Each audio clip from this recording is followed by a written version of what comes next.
Hello, everyone.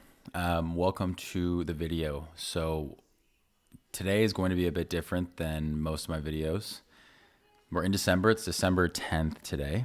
So hopefully it's posted the day that I'm recording this. But we're getting to the end of the year, and I wanted to compile not all of, but the most important lessons that I've learned through this year, this 2023 year, into one video and kind of just talk you through each of them and why they're important to me. And it's going to be different because it's not scripted. I have the lessons written down. I'm kind of just going to talk off the dome. But I got this idea from Chris Williamson, who is in this list. He's given me some cool insights this year. But I think it's just a really good way to kind of distill what you've learned. Like, a year is such a long time, and I really just wanted to kind of condense a lot of these learnings that I've absorbed over the year into one video. And hopefully this inspires you guys to check out some of the videos or the clips or the ideas that I'm talking about, and hopefully just reflect on them, and hopefully they can impact you going into next year. But yeah, I'm just going to kind of talk about them here. I'm not sure how long this video is going to be. I'll leave timestamps in the descriptions. You can kind of hover around and do whatever you want with this information. I believe there's 12 here. So 12 lessons. And I'll just jump right into it. I'm going to crack open a bubbly. I'm still waiting for your sponsorship check to come in, bubbly. So last night, hold on. Oh man. So last night I was at a Christmas party. I actually wanted to quickly point your attention to this sign, this Devin Nagami YouTube sign here. My friend Luke, shout out Luke, he gave me that sign for a Secret Santa party, for a Secret Santa gift. Very thoughtful, and I love it. And so now you get to look at it. But last night at that Christmas party, I was with all my friends, and they were all drinking, and I'm currently not drinking at the moment for the next few months. And I brought about 8 bubblies because, like, you need something to kind of hold on to and just like drink while everyone else is drinking beer to subside your cravings. And I drank 8 bubblies, and I'm kind of sick of them right now, but we got to get one going for the video. It's kind of part of my whole filming routine. Anyways, I've been rambling on. Let's jump into the first lesson. So the first person I should say that I'm going to talk about here is a guy named Alex Hormozi, who I've talked about a few times on this channel. Alex, without a doubt, has been one of the most influential people in my life this year. I've read both of his books. I've listened to dozens of hours of him talking on podcasts, watched dozens of his videos this year. I've consumed him quite a bit. He is super inspirational from a business standpoint. I think he gives a lot of like very practical business insights, but he's also quite a philosopher. Like, he has a lot of incredible thoughts about working hard as a whole and life. And so I have 3 lessons from Alex. Actually, I'm going to share them off the top here. And a lot of them aren't even business related in a sense. Like, they're kind of just philosophy. So I'll start off with the first one, and it's called This is What Hard Feels Like. So the tweet is, and I'll put it on screen here so you guys can see, a reminders for the gladiators in the arena who feel beat up and scarred with no hope in sight. Building a business is hard. Hard feels shitty. And this is what hard feels like. And this is why most people can't do it, but you can. Okay, I love this tweet and this idea of like, this is what hard feels like. I remember I heard this for the first time on Chris Williamson's podcast. He had Alex on, and when I heard it, there was like an immediate sigh of relief, and it felt like weight had been lifted off of my chest. And the reason that is the case is that I've been doing this YouTube thing for the last year or so, and more seriously for the last, like, let's call it 7 or 8 months. And you know, when you focus 100% of your attention onto something, it's really, you become very emotionally invested in it. And I was spending a lot of time and energy on this channel, and I still do. And when you do that, when you start up anything, and Alex talking about business here, but I obviously don't have a business at the moment. What Alex is talking about, but this YouTube channel, I think a lot of parallels can be drawn, is like when you're starting, you have nothing, and getting from nothing to something is so hard. And when you pour like 10, 15, 20 hours into a YouTube video, sometimes I'd put that much time in, and your video gets like 85 views or whatever. Not to discount like the 85 people that watch that, like thank you, but it feels like shit. Like it really does feel like shit. And when you do it week after week after week, hundreds of, maybe 1,000 hours at this point into these types of ventures, like, and you don't get the results, you don't get the instant fame and all these sorts of things, like it weighs on you. You think it's just not going to happen and you want to give up. But you realize that everyone wants to give up when things get this hard. And this thing that you're feeling when things get hard in your life and when things have gotten hard for this, it's like, this sucks. And seeing Alex's tweet and him saying this is what hard feels like, it's almost a relief, because it allows you to know that like this is hard. Like what you're feeling, this feeling that you couldn't quite put your finger on, he's felt it, and clearly a bunch of other people have felt it, and it almost like sets the bar. Like you've already felt the worst of what it's going to be like. Like this is the hardest thing, to like go through the trenches in these early stages. So if you can keep doing that, and if you know that that's hard, and you know that you can endure it because you have endured it, then you can it kind of gives me the feeling that I could do anything. And so it's nice to know, because he says at the end, this is what hard feels like, and this is why most people can't do it, but you can. And so week after week, if you can endure hard, if you can, whatever, work on the business or put up the YouTube video, or, you know, if you're in comedy, go to your stand-up sets and bomb every week or whatever it is, like that's hard. And if you can continue to do that, you're guaranteed to get better, and you're pretty much putting yourself ahead of everyone else who is going to experience that hard and then going to quit the moment it gets hard, because that's what people do. And they try and find something else that's easy, and then that doesn't work because everything's hard. Everything in life that is worthwhile is hard. So yeah, love that tweet from Alex. I love that idea from Alex. And it's brought me a lot of relief this year, like a lot of Alex's thinking has. Okay, the second one from Alex is maybe my favorite. It's called, I don't even know what it's called, but I'll read you the tweet. It's kind of on the topic of being afraid to fail. Let me get a sip here. Okay, here's the tweet. You're not afraid of failing. You're afraid of what other people will think of you if you fail. But if you're afraid of that, imagine what they think of you when you aren't even trying. Oh yeah, they aren't. So this tweet is amazing. I fucking love this tweet. So, and this idea, he talks about this a lot, but it's two reasons. One, I have always, and probably still do, like it's going to take a while for me to decode this part of myself, but I've cared way too much about what people think about me. It's probably one of my biggest vices, or whatever you want to call it. And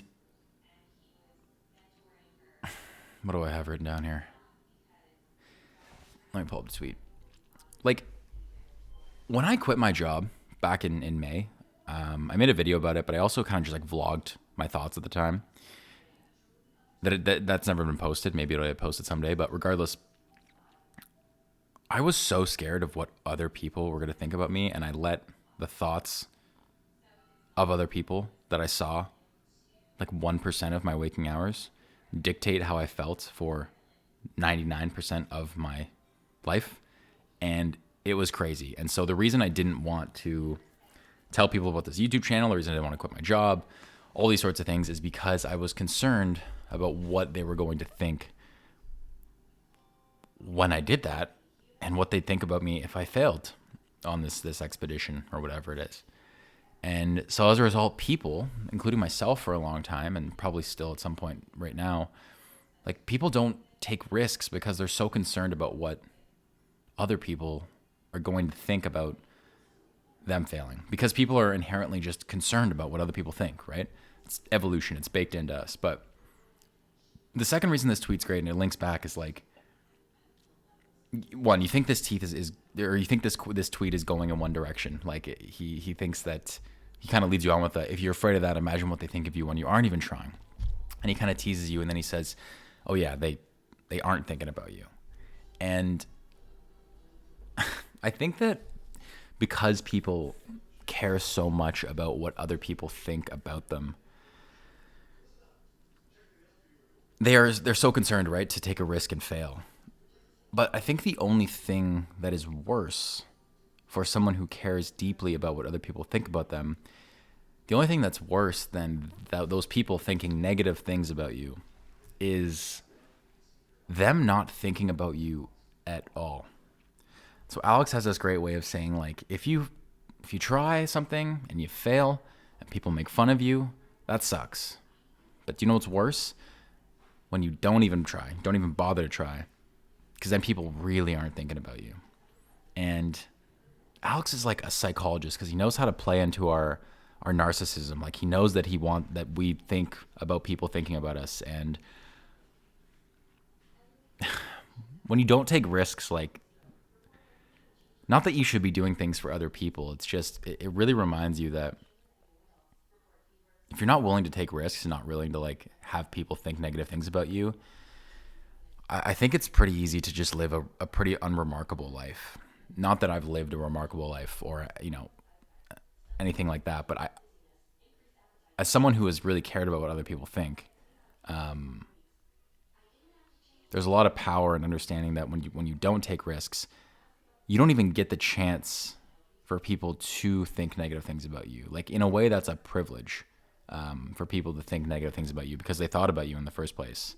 And so, yeah, I love this tweet because it just reminds me that you need to do risky things in life and fail and not care what people think in order to do great things. So take some more risks. Okay, this next one's the last one from Alex. It might be a bit morbid, but I love it. I love it a lot. So the tweet is, at your funeral, friends and family will argue over who gets what. People will want food. The topic will shift from your life to their lives. They'll drive away thinking about their looming to-do list. Some people won't be able to make it because something came up. And we worry about a low-performing post on social media, or what someone thinks of us, or a bad customer review, or whether we're going to finish our to-do list in time. We die like we go to sleep, with things unsaid and unfinished. The only judge who has complete context on our lives dies with us, a reminder of the heavy weight we place on things that matter little. This is what I mean when I say Alex is like a philosopher. That line where he says, we die like we go to sleep with things unsaid and unfinished. That is fucking poetry, pretty much. Like, that is insane. And it's so true. I think, one, that we can literally die at any time. And I think that people forget that. Like, I have this memento mori thing on my desk all the time and tracking kind of an 80-year life in weeks. And I kind of get numb to it sometimes. And I really need to remind myself that, like, none of this is guaranteed. And I think this tweet for me reminds me that, like, one, you aren't that important. It reminds me, one, that we are going to die. And so you need to do things with your life because you're going to die. And two, your life, this might sound weird, but it's not that important. Like, what he's trying to get across here, or what I interpret, is that you die and people's lives go on and their worries still go on and their concerns or whatever. Like, yes, you're important, but you're also like really unimportant in the grand scheme of things. And I think this ties into the last tweet that he put out about, or that I read about, caring too much about what people think. Because when you care and you place your well-being and what you want in life in the hands of others, like that are worried about, what they're going to eat after this and their to-do list, and they're talking about their lives at your funeral, all these things, like you're really missing the point when you place your life in what they're thinking about you, right? Because when you kind of realize that what people think about you, and a concern about, should I take this risk, or what about my future self? Is he going to be upset at me for putting aside the safety and the security, all these things? It's like these things are very little and trivial and are insignificant in a lot of ways. And when you can kind of release the fact that a lot of the stuff that we do in our lives is unimportant, it allows you to, just let go of the pressure that I think a lot of us put on ourselves to do these great things in life. Like when people think that what they do with their lives is going to like deeply impact everyone else, and it's going to matter so much, every decision I make is going to be super important. Like they put all this pressure on themselves, and in a lot of the ways it like paralyzes people from acting because they think that everything is so important. But when you realize that like almost none of it matters, like a low performing social media post, what people think of us, like a customer review, like any of these things, a bad performing video, none of it matters. People are going to forget about you as soon as you die. And that's okay, because what that means is you can just be liberated from this pressure that we put on ourselves to be this person that we've decided that we need to be for other people. And when we relieve that pressure, we can just be the person we're actually meant to be and do the things that we actually want to do. Because like Alex says, all these things are so unimportant and so trivial. And yeah, I love this tweet, and I love the we die like we go to sleep with things unsaid and unfinished, because it just reminds me this whole life thing is finite. And as much as I think I have till I'm 80 or 90 or 100 to do these things, like I might die tonight in my sleep. And that would be a very strange thing to happen if I said this on tape, but like I might. And I did it with things unsaid and unfinished. And so just fucking do them now. Just do the thing now. It's like a reminder to myself, like you need to do these things, because who knows? Who knows? Anyways, morbid, but very powerful stuff. So that's all I got from Alex. So those are the first three. The fourth lesson comes from none other than the man, the myth, the legend, Tim Ferriss himself, who has been a huge influence in my life for years now. I've been listening to Tim longer than really anyone I've been listening to on this list. And the idea that Tim put in my head is one of fear setting. And he talked about that book, or talked about fear setting in his book, The 4-Hour Workweek. And it isn't a Stoic principle. Like, of course, a lot of these principles are from other people, but these are kind of just where I heard them from in the first place. And Tim talks about fear setting in a way that allowed me to make one of the most important decisions I've made up until this point, and that is quitting my job. And so Tim's fear setting essentially outlines and wants you to think about the fact of like what is the worst thing that can happen. And a lot of people think they know what the worst thing that can happen is, or they think about the worst thing that's going to happen a lot of the time. But that's pretty much where their thinking stops. They think, oh, I'll lose my job, or oh my God, like, I'm going to be so embarrassed or whatever. And then they stop. The cool thing about Tim Ferriss's fear setting exercise is that it allows us to like go one step deeper. So the cool thing, and I have this, I'll show you what I'm looking at here, but he has you define the thing, which a lot of people kind of get to that stage. But then he has you do this, he has one called prevent, but then he has one called repair. And the repair section is the one that changed my life and allowed me to quit my job. Because when I was working my job that I hated, my fear was that I was the deepest, darkest fear that I had, or worst case scenario in my mind was that I am throwing everything I have away. I am going to be broke. People are going to make fun of me. I'm not going to amount to anything in my life. That was my worst fear. And when you kind of actually think about what I can do to repair that worst case scenario, if it happened, I realized that, okay, let's say I'm working a job I hate, which I did, and I quit it. And for 2 years, I try to make YouTube videos, I try to start a business, I try to do whatever, and it fails. Like I fall flat on my fucking face. I used to think that my life was over. What I've realized through Tim's fear setting exercise is that a lot of these decisions that we make in our lives are completely reversible.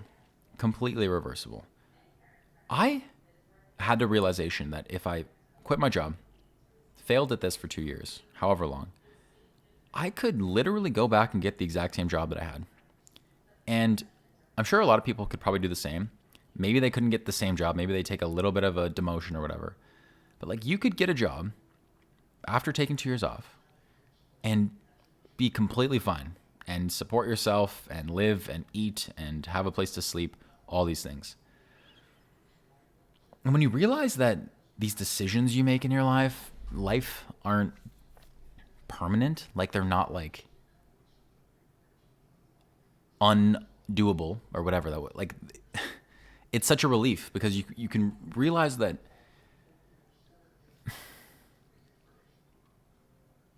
you can just go back. Like it's not that big of a deal. And we make such a big deal of it in our heads. And it's such a shame because if we just took the time to work through all of our fears through this framework and then realize that like, okay, it's actually not the end of the world because I could just do X or I could just do Y to prevent it. Or if it happened, I'll just do this and go back to where I was. Like, I just think about being on my deathbed and thinking back on these decisions, these moments in my life where I decided to quit my job or start this channel or whatever. And it's like, if I didn't do this and I was 80 years old and dying and I don't know if I could live with myself. I think that would just be my worst nightmare. So Tim Ferriss's fear setting exercise really helped me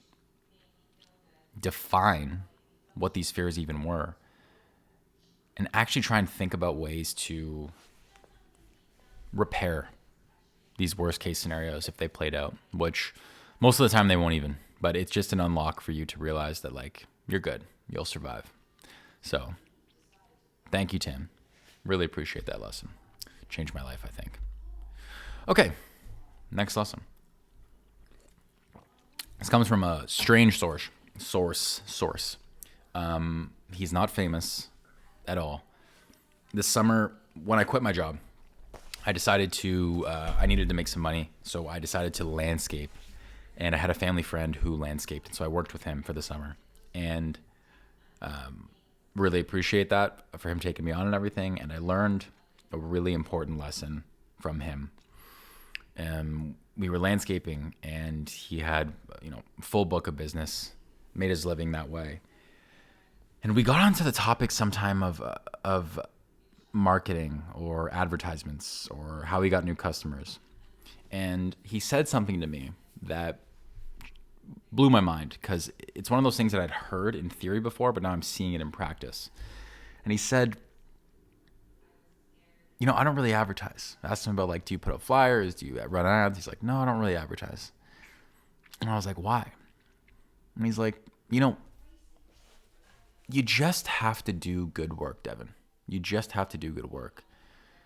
All that time that people put into advertising or into, doing something that's trying to build a customer base or whatever it is, like all that extra time that you put out there, what you can do instead is just take all that extra time and put it back into doing a really, really good job for the customer.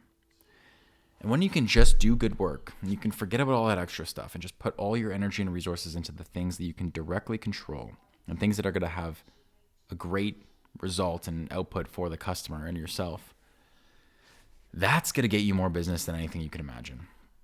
And he said, yeah, his whole business basically runs off referrals because of this, because he just does really good work and people respect and appreciate that. And he doesn't waste his time on activities that, or he's not that they'll say that those are waste, but he just doesn't spread himself too thin across all those other activities. And you hear it sometimes talking about, like, I think Naval Ravikant says, like, you don't need sales if you know how to market, and you don't need to market if you have a really good product. And this is one of those cases of like having a really good product that just speaks for itself. And there are so many times in my life I want to like focus on all these external things. This book, Essentialism by Greg McKeown, this year I read, and he talks about not diverting your energy across too many things, right? Like all the people at the top of their game who have succeeded and are trailblazers and are like incredibly ahead of the game in whatever they do. They focus on one thing at a time. And I think that is such an important lesson for everyone watching this to take away, is that whatever you're trying to do, whatever you're trying to do, there's probably a million things you could do, but you need to figure out the one thing that's going to result you in the greatest outputs or in the best results. And like a lot of the time, that's just doing the thing or doing good work. If you're doing a service business, or what, if you're trying to get big, just like lifting weights and eating healthy, like there's a few things you just really can focus your time on. There's so many things that are just a waste of time. And I think when you can differentiate between those and just do good work, a lot comes from that. So that's the lesson I learned this year from my boss. So that was a cool one. The next one comes from Chris Williamson. I mentioned that he was on this list. And it is this idea that if you are succeeding at a job you hate, imagine how good you would be at a job that you love. This one hit home, and I read this quite a while ago. Kind of, it's not lost its meaning for me, but I remember reading this a while ago and it really deeply impacting me, because I had seen some success at my past jobs in sales, and I really didn't like the job. I, by definition, hated it, like Chris says here. I had, been the highest selling employee for a month or whatever, or a quarter, and, done better than I could have ever expected at that job. And I like genuinely dreaded that job. Like I learned a lot about myself and about the whole world of sales and persuasion and that sort of thing. But I really hated the job. But I forced myself to do the work and be okay at it and find some success there.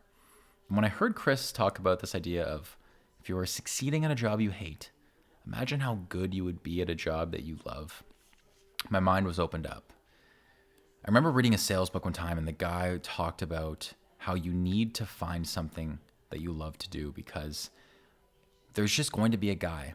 Because you need to find something that you love to do, because if you're in something that you don't want to do, there's just going to be a guy that outworks you. And if you can find a job that you love, you're going to be the guy that outworks everyone else. And if you're already successful, if you already have the work ethic to be good at a job that you don't like, imagine that work ethic minus the struggles or the pains that you might go through that set you back, or the times you're unmotivated or whatever. There's none of that, because you just love doing it. And I think that with this channel specifically in YouTube, there's times that I spend like 12, 15 hours on a video a day, or like working on it every day, 6 in the morning, writing scripts, thumbnails, filming, whatever. Like none of it really feels like work. Like there are sure times I'm a bit frustrated, or I wish something would come a bit easier or whatever, but I just enjoy it. And I think the reason you'd be so good at a job that you love is because you just do it without even thinking it's work, and you could just do it forever. And when you can like do something for so long, for such extended periods of time within the day, it's like kind of inevitable that you're going to do amazing things, right? Like most people don't have that. And I just really love this quote. It makes me realize that it's super important to find the things that you want to do. And this year has been really filled for me with a lot of fulfillment. Like that's been a huge value or something that, I don't know, a huge thing that I've kind of primarily focused on this year is fulfillment. So it's an amazing thought. I really appreciate Chris for this thought. And he's a huge influence on me. And, you know, I probably wouldn't be doing a lot of this if it wasn't for him anyways. So if you're succeeding in a job you hate, imagine how good you'd be at a job that you love. So really try and spend some time figuring out what you love is the lesson from this. Cool. This next one is from, sorry. This next one is from Joe Rogan. Lovely Joe Rogan. I can feel all of you clicking off the video already. This one is about the labels that other people put on you. And I love this clip. And I love guys like Rogan and finding experience from people that aren't like necessarily like in the self-development space, because there's things to be learned from everyone and everything. And this episode came from, or this thought, the idea and lesson came from Joe Rogan's episode with Danny Brown, the rapper Danny Brown, who, like, you hear that and you're like, okay, like what are these guys gonna be talking about? But this is the little transcript I'll read from the episode. And he says, Danny was talking about potentially trying to do stand-up comedy. And he kind of was having some doubts about that. He's like, I'm a rapper. Like, you know, people are going to think this of me, or they're going to just say, stay in the rap game. Like, what are you doing, man? And Joe said this to Danny. He says, you know what you are, Danny? You're Danny Brown. It doesn't mean shit what label they put on what you do. You could do anything you want. You could do music. You could write a fucking book. You could do a podcast. You're professionally Danny Brown. That's what I do. That's my job. I'm professionally Joe Rogan. That's why I have all these different jobs. He said, be Danny Brown, Danny Brown. Don't worry about labels. Fuck all those labels.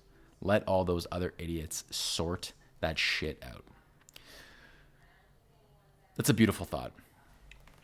Be Danny Brown, Danny Brown. Be Danny Brown. And when he says, I'm professionally Joe Rogan and you're professionally Danny Brown, that's why we can do what we want. That's why we can do anything we want.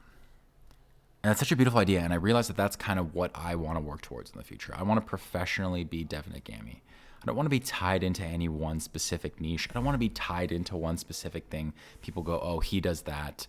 These labels that other people put on you. Fuck that. Like, humans are so unique and so different. There's no reason that we have to do the one thing that people talk about all the time. Like, we could do anything we want, and we should be able to, right? And I think that building an audience is the best way to do that. And for me personally, I want to professionally be Devin Agami. Like, I professionally want to pursue whatever I want to pursue and find a way to deliver to my audience a perspective that people enjoy, but also deliver value so that it can facilitate me doing these things. But the last thing you want to do is be tied into a specific label that people have put on you and be forced to create within that for your whole life. Like, if you kind of gotten into a place where you can create for a living, that's amazing, but then you're bound by these labels that people put on you, and like, that's not amazing. And like, Danny's obviously a really creative dude. He's a rapper, but he wants to venture into comedy. He wants to venture into podcasts. Maybe he wants to write a book, whatever. And he should be able to, because he's a creative dude. And you can obviously tell when you listen to this interview the pressure he felt from other people, and the perceived, like what people were going to think about him when he did these things, tying back to earlier what we talked about. But yeah, I think it's important for you to do what you want to do in life and not really care about the labels that other people put on you, and just professionally be yourself. Just be yourself, because your very specific mix of unique talents and interests, there's going to be so many other people in the world who have that exact same thing. Like, I love reading, but I also love playing guitar, and I love wristwatches and John Mayer, and I run, and I don't know, whatever, all these sorts of things, right? Like, all these things, like, there's probably fucking 50,000 guys in North America who are just like me. And I think it's just about finding that audience And I'm not saying everyone has to be a content creator, but what I am saying is just express your interest to everyone. Express your interest to things. Like, you never know the people you're going to find. And never let anyone tell you that, like, you have to be one thing or another, because, like, humans aren't that way. Humans aren't just one-dimensional. We have fucking dozens of things that we like. So really beautiful thought from Joe there. And yeah, really like that one. Okay, this next one is from Jocko Wilink, the man himself, Jocko, the scariest man alive. This idea he had on a podcast of his was that it's kind of about the fact that actions speak louder than words. And I know that's such a cliche thing to say, but he has this great idea about bravery. And he says, you can't fake bravery. He's like, if you're in battle, because he was a Navy SEAL. It's like, if you're in battle and your man is down in the middle of a battlefield and there's fire, bullets flying everywhere and bombs going off, and you're scared shitless, you're hiding behind a wall and you're terrified and you just really don't want to go, but for some reason you just push yourself to do it. Or someone pushes you out in the middle of the battlefield and you have to go, or you're forced to go, whatever, but you're terrified, you're petrified to do it.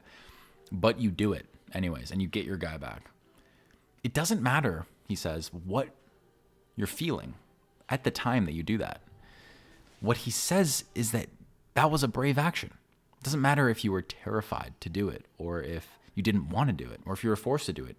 If you did it, in spite of the fact that you were scared to do it, that's bravery. And the same goes for discipline. You can't fake discipline. If you really don't want to go to the gym tomorrow, you go to bed late, you get a shitty sleep, and you wake up, and you're warm inside your covers, and, you know, your leg hurts, and you didn't, whatever, you're tired, like, you really don't want to go. But you get up and you go to the gym anyways, because that's what you do on, whatever, Fridays or Wednesdays. Then you're disciplined. It doesn't matter what you thought. The only thing that matters is what you did.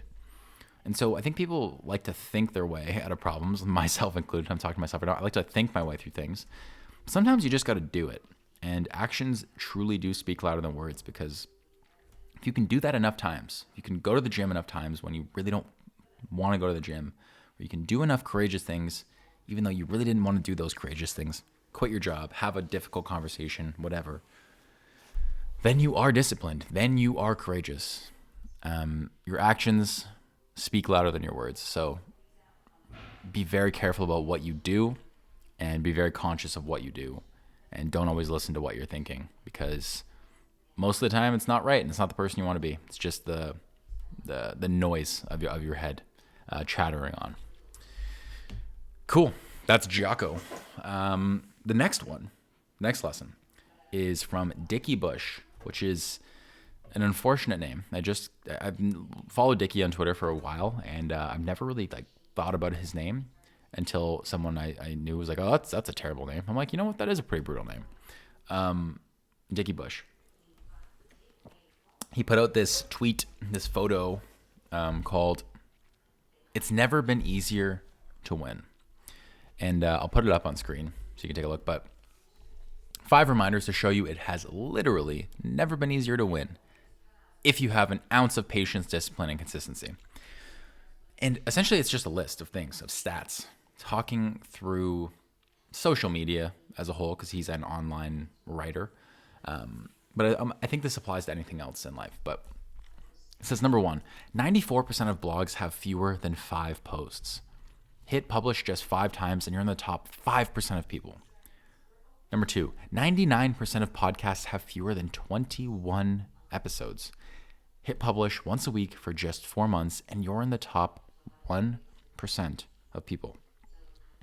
85% of YouTube channels have less than 10 videos. I have more than 10. Here we go. Hit publish just once a week for 2 months and you're in the top 15% of channels. 92% of people fail on their New Year's resolutions. Americans spend 2.5 hours per day doom scrolling, and none of them are creating. All that attention has to go somewhere, so put yourself on the other side of it. I love this tweet because, 1, I'm a YouTuber, and so it's nice to be like, oh, I'm better than 85% of people. That's great, because I have more than 10 videos. But it really just goes to show me that like people think that things are going to be easy when they start out something. People listen to their favorite podcasts. They listen to Joe Rogan, or they listen to fucking, I don't know, Andrew Schultz, or whoever you listen to. And they look at the money they get and the views they get and the fame they have and all the success they've got. And they're like, wow, like I really want to be a podcaster. And same thing with stand-up comedy. I love stand-up comedy. Like you see a guy like Louis C.K. up there fucking killing, right? And you're like, oh man, I want to be a stand-up comedian. And what you don't realize about these guys is the fucking years they put in on the back end of stuff to master the thing that they've done. And the reason they have all this success and all this fame and all this whatever is because of all that work that they've put in. And it's really hard to forget about that because you just see the end result. And what this tweet reminds me is that you can get there too. You can become a very, very successful person with years of experience down the road like those guys. But you don't even have to put in that much to be in the top 1%. Like the fact that most people, that 99% of podcasts have fewer than 21 episodes, or that 85% of YouTube channels have less than 10 videos, it's the Hormozi thing again that I mentioned earlier. This is what hard feels like. People go into this and they don't realize that this shit is hard. It takes a long time and you really have to love it. And so they start and then they realize it's hard and they go, fuck, like I thought it'd be easy. And then they give up. And where I'm going with all this applies more to blogs than, this applies to more than blogs and podcasts and YouTube videos, whatever. This applies to everything in your life. Just start the thing that you love doing. Just start it, or find it first. Start it, and then do it for a while, a year, every week for a year. I guarantee you at the end of that year, you are going to be in a better place than you were when you started. You're going to have learned a tremendous amount more. And then when you're going to take all the stuff you learned and apply it to the next year, you do it. And it's compound. It all compounds. And the wisdom compounds, and the knowledge compounds, and the learning compounds. And eventually all the metrics that you're going to want, the money and the views and whatever, those are going to compound too. But it's just amazing to me that these numbers are amazing to me because it just shows me that people, I felt this. Like it seems like people just don't have the discipline or the consistency anymore to get things done. And maybe it's the internet, or maybe it's whatever, or maybe it's always been this way. I don't know. But if you're out there and you want to do something, just do it for like a year and see what happens. As Jordan Peterson would say, aim at one thing and try your hardest at that for a year and see what happens. Like good things are going to happen. And I truly believe that. And I'm hoping, I mean, good things have happened for me too. Like I've been here for 8 months consistently, over a year inconsistently. And I don't know, I almost have 1,000 subscribers. Like that's a lot of people. Like if 1,000 people were up there watching me right now, like I would shit my pants. It's a lot of fun. That's like bigger than my whole high school. So when I graduated, like it's a lot of people. So stick with it. Whatever you're doing, stick with it. That's what I'm trying to get away with this. Okay, 3 left. This one's from Phil Knight. For those of you who don't know who Phil Knight is, he created a company called Nike. You may have heard of it. And this is his memoir, Shoe Dog. And this book was amazing. It's one of my favorite books this year. And I learned one of my favorite lessons from this year from this book. And the lesson is picking the right thing to do with your life. And I know that's a big task, or it seems like a big task, but this book starts in 1962, I think. 1962. And it goes to 1980, when I think Nike IPO'd in 1980. And it's basically, 18 years or 20 years of Phil Knight getting kicked in the fucking balls, punched in the mouth from a business perspective. It's brutal. He gets sued. He almost goes bankrupt. The patents don't go through. Manufacturers fuck with him. People try to backstab him. Competitors try to literally bring him down. Like every chapter is just like this new struggle. Like it was never smooth sailing. Like they grew, but like it was always a struggle for him. And in the last chapter, I vividly remember on the way to my sales job, I'm on the TTC because I live in Toronto, on the way to my office downtown, and I'm reading this book and I'm on this chapter, and I remember tearing up when I read this line. All that shit happens in his career, And at the end of the book, after Nike is IPO'd, after he's writing this book, when he's writing this book, he reflects and he says, God, how I wish I could relive the whole thing. And you think to yourself, like, what? Did I miss something in here? Like, what do you want to relive exactly, Phil? And you kind of realize why he says this, because he's picked the right thing to work on. And he says later, he goes, so short of that, I'd like to share the experiences, the ups and downs, so that some of the young men or women somewhere going through some trials and ordeals might be inspired or comforted. Jesus. He goes, I tell them to hit pause, think long and hard about how they want to spend their time and whom they want to spend it with for the next 40 years. I tell men and women in their mid-20s, me, not to settle for a job or a profession or even a career. Seek a calling. Even if you don't know what that means, seek it. If you're following your calling, the fatigue will be easier to bear and the disappointments will be fuel. The highs will be like nothing you've ever felt. And such a beautiful part of this book, and just makes you realize, like, Phil just picked the right thing to work on. Like, anything you work on is going to be hard. And so you might as well pick the thing that you know you're going to enjoy the struggles with the most, because there's going to be struggles with everything. And so if you pick the right thing, you're going to be able to get through the hard times because you care about it enough to do that. And God, this book's just amazing. I love his love of the struggle. And I think that the reason that probably people don't get through enough podcasts, the reason that people are so unfulfilled in their careers and they just feel like they can't do it anymore is because they're just in the wrong thing in the first place. And it's not that you're just not built for it or you're not tough. It's just you're just working on the wrong thing. And you got to pick the right thing. So it's a good lesson from Phil. And it ties into this next lesson, which is from Van Neistat. For those of you who don't know Van Neistat, he is Casey Neistat's brother. And if you don't know who Casey Neistat is, watch him on YouTube. He's a YouTubing goat, as they'd say. And this lesson from Van Neistat is from one of his videos.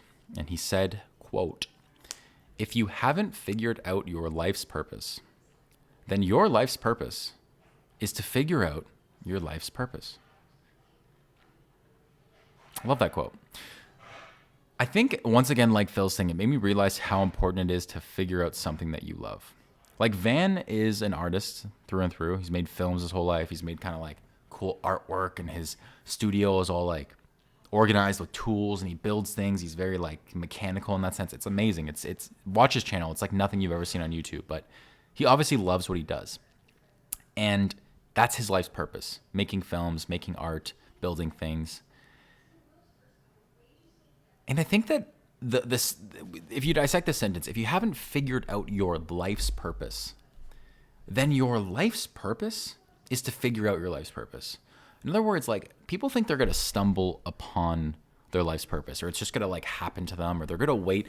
I'll work my job a few more years, and then I'm just going to wait till like maybe something will happen, or then I'll go chase my dream. It's like, no, like, you got to like go and do that. Like, as Van says, then your life's purpose is to figure out your life's purpose if you don't know what it is. And like, if that's your life's purpose, to figure it out, then you need to like dedicate some time to doing that. Like, that's not going to be easy. And I think it's really important that people, like, stepping back to that Phil Knight point, like, you need to figure out what you want to do,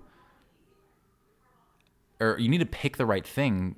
Figure out what you want to do so you can pick the right thing to do, because it's going to suck regardless. And I just love this quote because I maybe I just found it at the right time. I kind of had found it around the time that I decided I wanted to do this more seriously. And I truly do feel like this, in some capacity, this YouTube thing is my life's purpose. I'm not really sure exactly how that's going to pan out in the future. I'm kind of taking it day by day. But for the first time, I truly do feel like my life has kind of a meaning, if that makes sense, or if that's not too deep. But these two quotes from Phil and from Van really just emphasize the point that, like, you got to do what you want to do. Like, you really got to do what you want to do, because I personally think it's the most important decision you can make in your life. And yeah, do what you want to do. If you're out there and you kind of know what you want to do, but you're a bit scared to make that decision or make that jump, like, fuck it. Like, I hope all these things that we've talked about today, like Hormozi saying, like, people don't give a shit about what you think. And if they do, that's a privilege, because if you're not doing it, they don't care. All these other conversations we had. Tim Ferriss's fear setting framework, and Chris Williamson's, if you successful at a job you hate, imagine how you do if you job. Like all these things, I'm kind of realizing have a theme of like fulfillment and doing the thing you want. And that's kind of been the theme of my life this year. Please do something you like. Find your life's purpose. If you haven't found it, that's your life's purpose. Pick the right thing to work on. That's really, really important. Really, really important. And that brings us on to our last point, our last one for this video. If you're still watching this, you are a saint, by the way. Congratulations on that. You will be awarded anything you want in life because you've watched this far. I got a feeling for you. Okay, this last one comes from Conan O'Brien. Once again, I said that I draw inspiration from a lot of different people, and Conan's one of those people where he's incredibly funny. Like, I think he's one of the funniest people alive. But he also is so... Comedians have this way of just... amazing way of viewing life. They view life through such a different lens from everyone else. They have to. It's part of their act to pull like funny out of the ordinary in a lot of ways. But Conan had this amazing point on his podcast with the first episode with Stephen Colbert, or one of their first, his first episode with Stephen Colbert. Oh my God, burping. And it's on this idea of not getting what you want. And I pretty much have the transcript written down here, but I'm just going to read it to you. So essentially what happened is Stephen Colbert applied to be Conan's writer when he was on the late night show. And his stuff never got accepted. Like, they read some of the packages that Stephen wrote, and they were okay, but like, you know, they didn't end up being what they wanted. And so he didn't get the job as Conan's writer. And Stephen's telling Conan this story. And Conan listens, and they're fucking around and joking. And then Conan breaks into quite a serious tone. He's like, here's something I'm going to tell you, Stephen. He goes, I believe this sincerely. He goes, it would have been the worst thing in your life if I hired you. Because, he goes, I believe 100% my biggest dream in 1985 was to be a writer for David Letterman. That was what Conan, all he wanted to do. 1985, he just wanted to be a writer for David Letterman on his late night show, right? And he goes, I thought my entire destiny depended on whether or not I got that gig. It meant that much to him. And so he sends in a packet, right? He sends in a writing packet to Letterman's show. And the guy who was going through the packet, I guess the team that was deciding that, really liked him. But it came down to Conan and this other guy. And they picked the other guy. Conan didn't get the job. And when Conan says, when I got that phone call from Steve O'Donnell, who's the guy that I guess decided, when I got that phone call from Steve O'Donnell, I thought my comedy life is over. He's like, I thought my comedy life, it's over. Take that in. 1985, Conan, never done a TV episode in his life, never done anything, hadn't done SNL yet, written an SNL yet, I should say.